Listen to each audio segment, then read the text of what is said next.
Un jour, un dinosaure, jour 8. Je fais une vidéo tout le mois de mars pour te parler d'un dinosaure, alors n'hésite pas à t'abonner et aujourd'hui on va parler du Dilophosaure. Si t'as regardé Jurassic Park, le Dilophosaure pour toi c'est sûrement ça.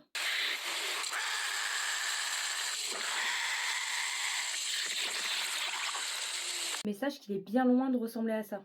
Il vivait au début du Jurassique, il y a environ 193 millions d'années, et ses fossiles ont été retrouvés aux États-Unis, dans l'actuel Arizona. Et son nom signifie lézard de crête. Parce qu'il avait deux crêtes osseuses au-dessus de la tête. Et seulement deux, n'est-ce pas Jurassic Park?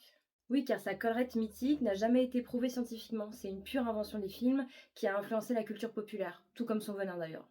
Les scientifiques pensent d'ailleurs que ces deux collerettes sur la tête étaient purement visuelles, faites pour attirer un partenaire ou pour repousser des rivaux, plus que pour se battre vu qu'elles étaient fines et fragiles.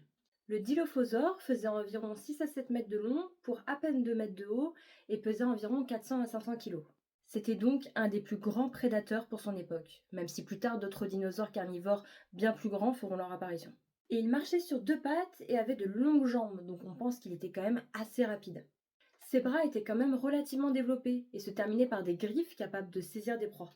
Donc malgré ce qu'en a fait le cinéma, le Dilophosaure était bien plus grand et bien moins effrayant que ce que tout le monde pense. Et n'hésite pas à t'abonner si tu veux être là demain pour en apprendre plus sur un dinosaure.